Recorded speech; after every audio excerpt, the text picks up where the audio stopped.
प्रधानमंत्री नरेंद्र मोदी ने आज भारत के 20 करोड़ से ज्यादा मुसलमानों से दूरियां मिटाने की कोशिश की। अरब की धरती से मोदी ने पैगाम दिया कि हम तो एक ही हैं। भारत में भी अरबी भाषा के किताब, दवात और दुनिया जैसे कई शब्द बोले जाते हैं। मोदी ने भारत और अरब का सदियों पुराना रिश्ता बताया है। अब भारत के मुसलमानों के पास सीधी चॉइस है, या तो वो उस मोदी को वोट दे जो मुस्लिम वर्ल्ड में सबसे ज्यादा पॉपुलर लीडर है, या फिर वो अभी भी उसी ट्रेडिशन पर चलते रहे कि मुसलमान बीजेपी को वोट नहीं देते, क्योंकि मोदी तो उनके वोट के बिना भी जीत ही रहे हैं।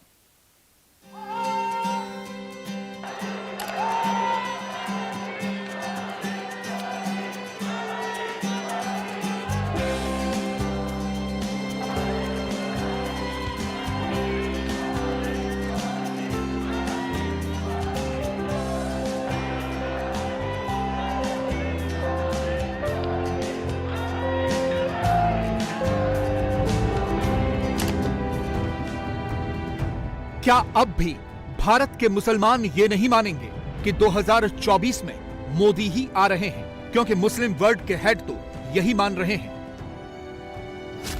ये उस यूएई की तस्वीरें हैं जहां 100 में से 76 मुसलमान हैं, यानी जहां की 76% आबादी मुस्लिम है।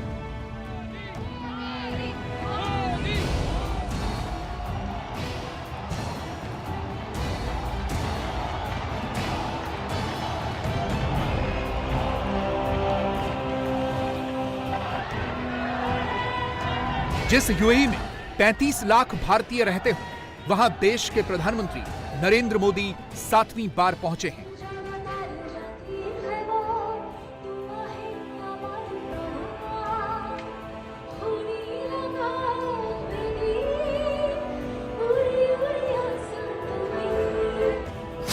आपको जानकर हैरानी होगी कि मोदी से पहले आखिरी बार कोई भारतीय प्रधानमंत्री 1981 में यूएई गया था। तब इंदिरा गांधी देश की प्रधानमंत्री थी, जबकि प्रधानमंत्री बनने के बाद मोदी 6 बार यूएई के दौरे पर जा चुके हैं। मोदी सबसे पहले अगस्त 2015 में यूएई के दौरे पर गए, फिर फरवरी 2018, अगस्त 2019, जून 2022, फिर जुलाई 2023 और दिसंबर 2023 में गए, और अब फरवरी 2024 में मोदी 7वीं बार यूएई पहुंचे हैं।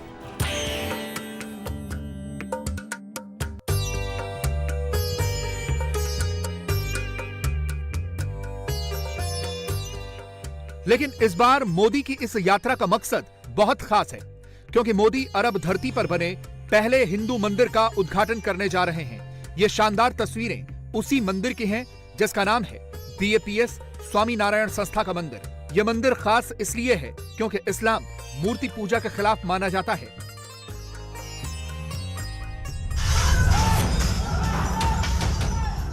इसीलिए जब भी पाकिस्तान या बांग्लादेश में हिंदू मंदिरों में तोड़फोड़ की खबरें देखते होंगे तो उसमें अक्सर मूर्तियां टूटी हुई दिखती हैं।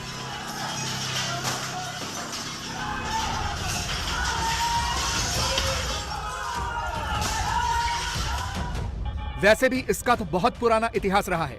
अयोध्या से लेकर ज्ञानवापी तक लड़ाई तो इसी बात की है कि इन जगहों पर मंदिरों को तोड़कर मस्जिदें बनाई गईं। अयोध्या में बाबरी मस्जिद और वाराणसी में ज्ञानवापी। ऐसा इसलिए हुआ क्योंकि इस्लाम मूर्ति पूजा के खिलाफ माना जाता है।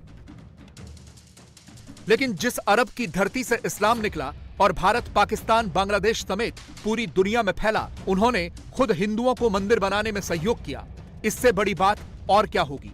और यह सब सिर्फ और सिर्फ मोदी की कूटनीतिक केमिस्ट्री की वजह से ही संभव हो पाया।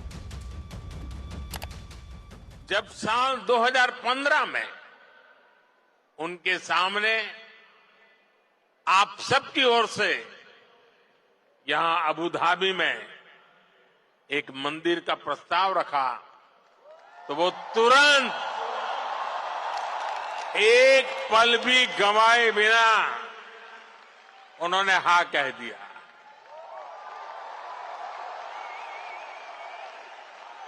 और उन्होंने यहां तक कह दिया, जिस जमीन पे तुम लकीर खींच लोगे वो मैं दे दूंगा।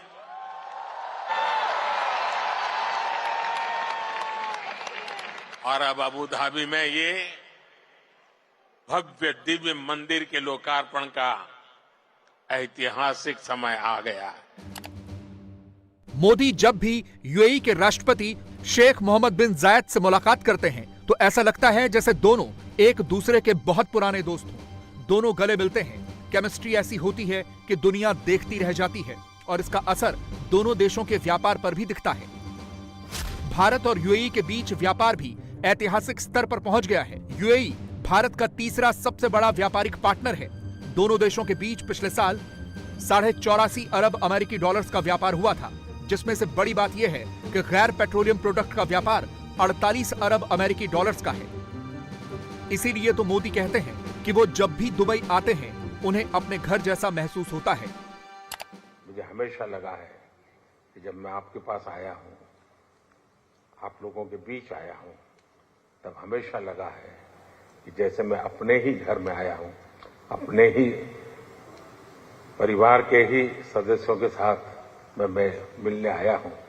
ऐसा मैं हमेशा अनुभव कर रहा हूं और हमारे संबंधों की गहनता ऐसी है, पिछले 7 महीने में हम 5 बार मिले हैं। ये शायद बहुत रेयर होता है।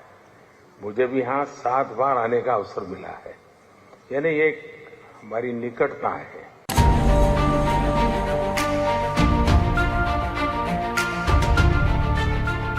पिछले महीने ही यूएई के राष्ट्रपति मोदी के कहने पर वाइब्रेंट गुजरात के चीफ गेस्ट बनकर अहमदाबाद आए थे।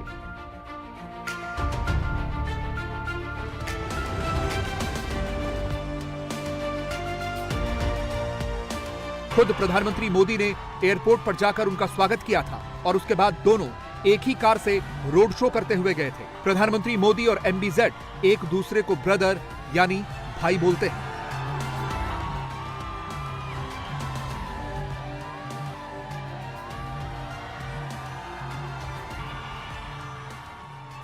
दस वर्षों में ये यूएई की मेरी 7वीं यात्रा है।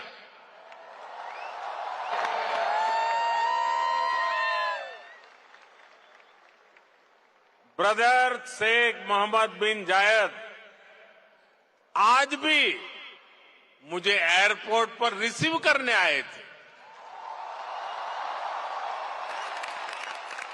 उनकी गर्मजोशी वही थी, उनका अपनापन वही था और यही बात उन्हें खास बना देती है।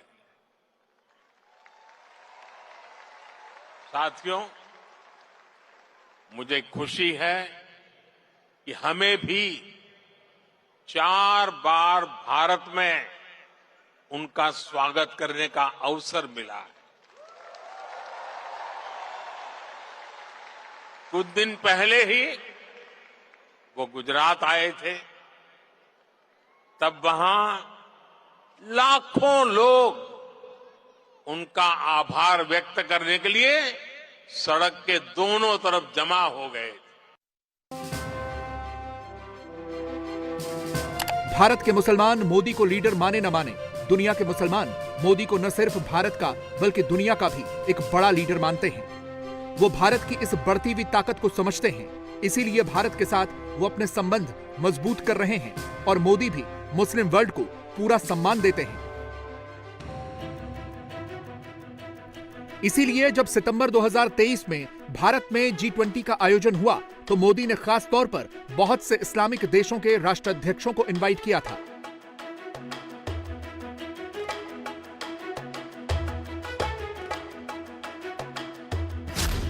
भारत ने बांग्लादेश, इजिप्ट, नाइजीरिया, ओमान और यूएई यानी कुल 5 मुस्लिम देशों को मेहमान के तौर पर G20 समिट में बुलाया था। इसके अलावा सऊदी अरब, इंडोनेशिया और तुर्की G20 के सदस्य देश होने के नाते भारत आए। कुल मिलाकर भारत में G20 की समिट में 8 मुस्लिम देशों के हेड मौजूद थे।